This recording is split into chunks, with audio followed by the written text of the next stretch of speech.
What's going on, everyone? My name is Willie from the Stockton REI Network, and today I'll be going over a presentation of Stockton and e-commerce and what this means for rental property investors as well as home flippers and everybody else in the real estate industry. If we've been paying attention to the news, we've been seeing a lot of updates of people migrating from the Bay Area to Stockton. This article on the left side is an excerpt from U-Haul that states that more people are using U-Haul trailers from the San Francisco Bay Area and moving to cities like Stockton and the San Joaquin County. In addition to that, we've heard stories of people who are able to work from home and have been looking at Sacramento and Stockton as a way to buy more affordable housing and buy real estate that offers more land and more space. Underlying all this is kind of this overall feeling that there's this surge of demand that's increasing largely because people are coming from the Bay Area into the Stockton, San Joaquin County area. But actually, it's not just that. I'm here to present the fact that there's also growing demand for the Stockton, San Joaquin County area for people on the lower levels of income, people who don't have the luxury of working from home and who are looking for jobs in the transportation and warehousing industry. Here we see examples of four companies that have come to the Stockton San Joaquin County area largely to set up their e-commerce business and grow it. We see a snapshot of Wayfair, Amazon Prime at the Stockton Metropolitan Airport, Tesla, and Medline, all set up base in Tracy, Lathrop, and in Stockton to further grow their business and e-commerce. So why am I speaking about this? The reason I'm speaking about this is I've been in the e-commerce industry for the past 8 years. And over the past 3 years, I worked at Zenus, which is a large e-commerce mattress company based in Tracy, California. This screenshot here is actually an example of the large footprint that Zenus has. This is a 500,000 square foot facility in Tracy, California, where I worked out of.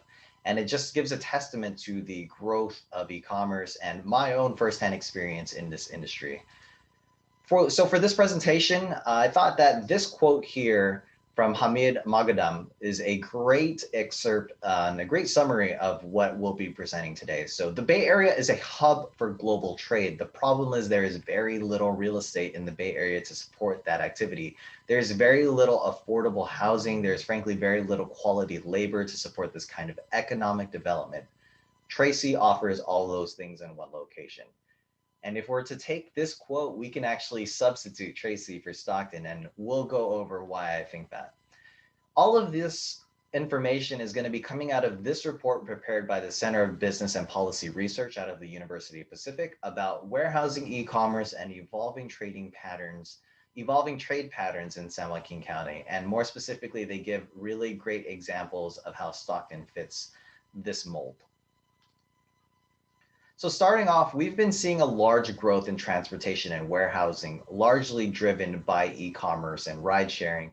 Transportation and warehousing has been seeing huge employment growth, and we can see this here on the blue and green line. We definitely saw a takeoff in 2014, but if we take a look at that orange line, you'll see that that's San Joaquin County. It has grown quite significantly compared to California, the United States. In addition to that, if we take a closer look at San Joaquin County in transportation and warehousing more specifically, we're going to take a look at the location quotient. The location quotient measures the concentration of jobs for a particular industry. So it's the ratio of local employment to national employment. You'll see that California has been growing quite a bit in transportation and warehousing, pretty much took a decline up until 2014 where it really saw some rapid growth. But if we take a look at San Joaquin County more specifically, we see that that growth has been sustained ever since 1993.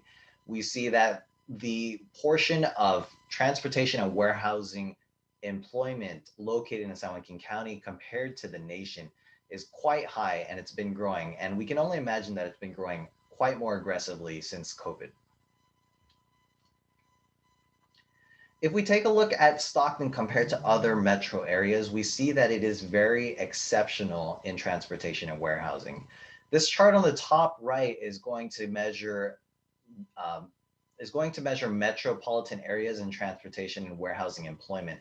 And we'll see here that Stockton is actually #2 in the nation, which is huge for a small city compared to some of these large industrial hubs. In addition to that, if we take a look at the bottom right chart, we see that transportation and warehousing new jobs created have been also significant for Stockton and the San Joaquin County area, with it being in the top 10. And you'll notice here that Stockton, California, in this chart is the only West Coast city, which is really exceptional given that a lot of these other cities or metro areas that are listed here are in a geographic special location, either being close to the border with Mexico or being close to a FedEx or UPS facility. If we take a look at retail trade versus transportation and warehousing, it's a very interesting story. So historically, retail has been the largest concentration of jobs in the United States, but e-commerce has reduced the role of retail trade and shifted employment over to logistics and delivery.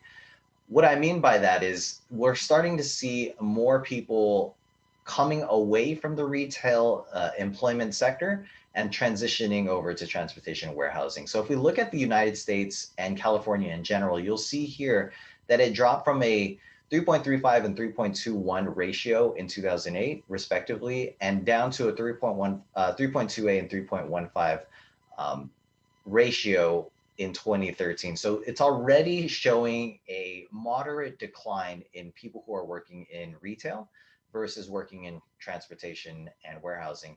But that decline has been quite rapid for Stockton and the San Joaquin County area. We'll see here from 2008, 2013, and 2018, it's been a steady decline in the ratio of people working in retail versus transportation and warehousing. So Stockton is one of three areas in the United States with fewer jobs in retail trade than transportation or warehousing, which is a testament to the growth in the industry, but also the decline of retail. So let's take a closer look at why Stockton and San Joaquin County is unique in the supply of laborers to fulfill that need for demand given from e-commerce and transportation and warehousing. So what we see here is Stockton has an established transportation infrastructure, and if you live in and know about Stockton, you know that we have a lot of transportation channels. We have Highway 4, we have Interstate 99, Interstate 5, we have the Port of Stockton, and we have several large rail lines that come through Stockton as well. But not only are those transportation infrastructure there, but also the workforce is here. So what I mean by that is these types of jobs that transportation and warehousing companies are looking for are very blue collar and don't require a lot of education. They nearly 95% of the jobs are looking for individuals with 5 or less years of experience. If we see here on the top right chart in figure 4, we see that Stockton and Lodi has 18% of its population over the age of 25 with a bachelor's degree. So it's quite low compared to California at 32% and United States at 30.9%. So that means that a larger percent of the population within Stockton are people without a bachelor's degree. And so that actually lines up perfectly with the transportation and warehousing sector because they don't need people who have high levels of education and thus don't need to pay people a high wage. We see that here on the bottom right. Stockton and the San Joaquin County is unique in that also there's a large proportion of people who don't earn more than $75,000 in salary a year. We see here in figure 5 that only 10% within the transportation and warehousing sector earn more than $75,000. But a majority of the people within San Joaquin County transportation and warehousing are beneath $75,000 in salary. So what that means is, this sector, transportation and warehousing, doesn't need people who have high levels of education and typically as a result of that don't pay high wages. They are under this $75,000 range, and we'll go more specifically into what those salaries actually look like. If we take a look at some of the examples of the occupations within transportation and warehousing, we see that the range is typically between $30,000 and $50,000. And we see that in 2013 and 2018 in this table here. But what's unique about this is that despite being at such a low range of salary, these wages are growing quite rapidly. We'll see that overall, there's been a 25% growth in wages from 2013 to 2018. So that means that employers are paying these occupations more, and it's growing in terms of actual take home pay for people who are in these occupations, which is great. So wages are expected to continue to rise with growth in this sector, and especially with COVID happening, we can expect wages to increase further. But these wage increases are large from a percentage standpoint, but from a dollar and comparative standpoint, it's still low relative to someone who makes $75,000 or more, or a large metro area that has a larger concentration of people with bachelor's degrees. So to finish off in terms of the data that we're going to be looking at here, we'll see again that occupations like tractor, trailer, truck driver, labor, warehouse worker, they're growing, and they're projected to grow double digits going into from 2016 to 2026. And in addition to that, this report is from 2018, so we can only imagine that that growth has been further increased with COVID going around. So, with a relatively young workforce in the Stockton metro area and a below average educational attainment, there's going to be a higher concentration of jobs in this sector in this area. And there will be job growth and there will be wage growth, but it's still a low base. But it gives a testament to the growth in this area and potential people who are looking for real estate, not at that high sector where they can work from home and are migrating from the Bay Area, but partially a larger demand from the home base of people who are already located here, who are not migrating but are looking for a home to buy or a home to rent. So that takes us to our action items. So before we go into our action items, I want to recap what we just went over. We saw that Stockton is a leader in transportation and warehousing. And why is that? It's in a unique location. There's transportation channels, there's a low population density, there's a rise in e-commerce, but also the population is unique, right? We have a relatively young workforce, which is great for transportation and warehousing. We have low educational attainment, and we have low income for those people who will be employed in this sector. So what does this mean for real estate investors? What are the takeaways? So we see that transportation and warehousing employment is significant and growing in the larger Stockton area. So an open question is, to what extent is employment shifting, as we saw from trade, or is it incremental? These are not jobs where you can work from home. So a person working in this industry is looking to be close to work so that they can cut down on their commute. So that has implications for a larger increase in demand of the pool of people who are already here who work in these sectors. In addition to that, we see that wages are moderate between $30,000 and a high $50,000. There's an increase in demand at the lower rent rates and home prices as a result of this. There's no explicit cap on more expensive rentals and homes because we don't know how many of these people are actually looking for something on the higher end. But we do know there is going to be an increase of people who can afford and are looking to purchase at the lower end of the income spectrum. But what we might also see is that larger households will form to pool funds for medium and high rent rates or high purchase prices. What I mean by that is you may have more siblings living together. You might have more aunts and uncles living together. You might have kids who are not moving out of their parents' homes because it's more affordable to pack more people into one single household. So what does that mean? That impacts how a renter is able to pay rent because you have more people who potentially work and have a way to pay the rent every month. In addition to that, with so many people packed into a single house, you have a lot more wear and tear. So you may have to buffer for more maintenance for the home when you do repairs. It's going to be taxing on the floors. It's going to be taxing on the walls. It's going to be taxing on the water lines.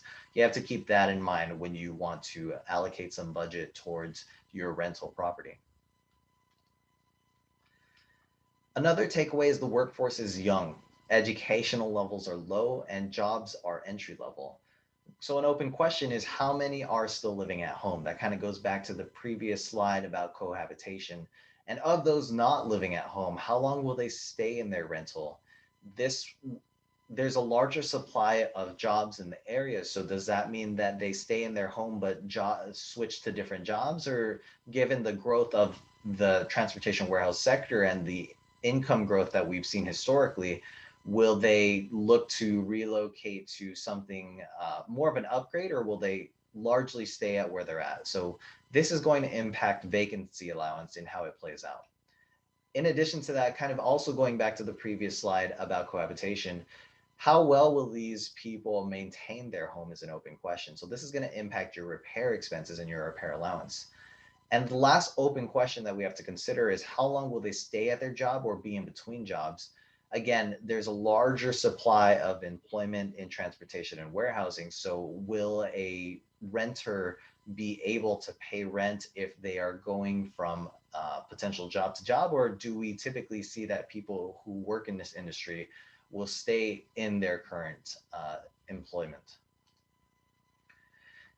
And another takeaway here is that these job opportunities in transportation and warehousing are impacted by technology, including automation and artificial intelligence. If we're familiar with Amazon and how many of the robotics they use in their facility, you would expect that a larger number of people would work for Amazon given how large the facility is. But in reality, it's actually a smaller proportion of people who actually work at these facilities because they use so much robotics.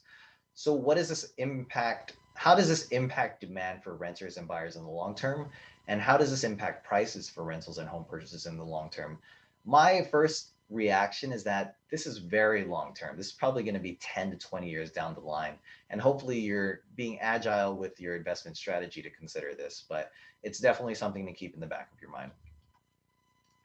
So to wrap this all up, I just wanted to rehash what we went over and what this means for rental property and real estate investors. So Stockton is a leader in transportation and warehousing, and we've solidified that, and we see that through the data. And we see an increase in demand for rentals and purchases. Workers cannot work from home and want a shorter commute. It's kind of just a natural reaction to commuting for work. And in addition to this, who are these people? They are young entry level workers. So you may see that come across your table when someone sends you an offer or someone sends you a rental application. So just keep that in mind, that you're probably going to see a larger proportion of younger entry level workers who are applying for that home or for that rental. For rental property investors, we have to be considerate of the fact that we're going to see larger households who are going to pool funds for medium to high rent rates and prices. So this, again, diversifies the renter's ability to pay, but it also may increase maintenance and repair expenses. In addition to that, how will the high supply of jobs in the area in transportation and warehousing retain tenants? Will they switch from different housings, or will they stay in place and just switch jobs? And in terms of long term, what does it mean? We have to keep an eye on technology and automation and how it impacts employment, given that this will be such a larger percentage of the share of employment in the Stockton metro area. If you take that away, will that employment shift elsewhere, or will it be an overall decline in the total employment? So overall, I really like this report. I really like e-commerce and understanding how it impacts Stockton and San Joaquin County.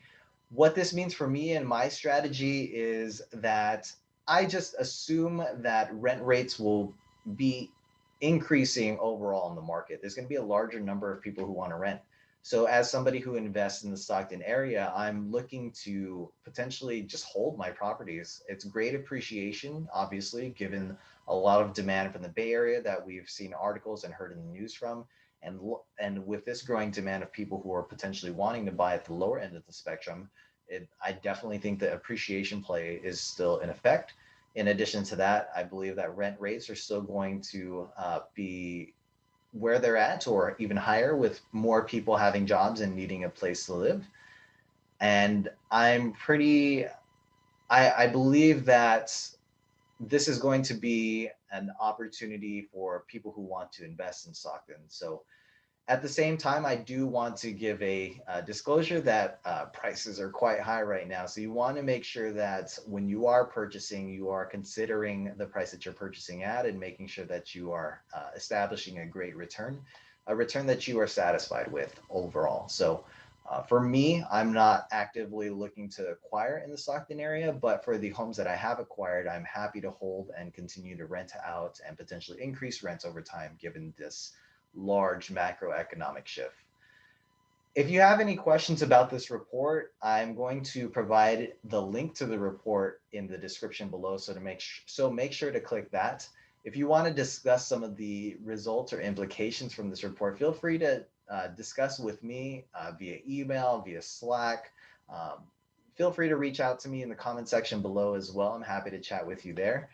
And I want to thank you for watching this video about the Stockton REI network and the implications of e-commerce in Stockton.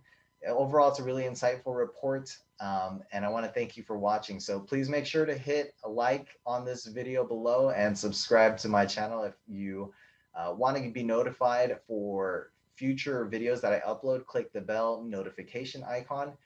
And I thank you for watching, and I hope you have a great year. Stay home, stay safe, and we'll see you at the next one. Thanks.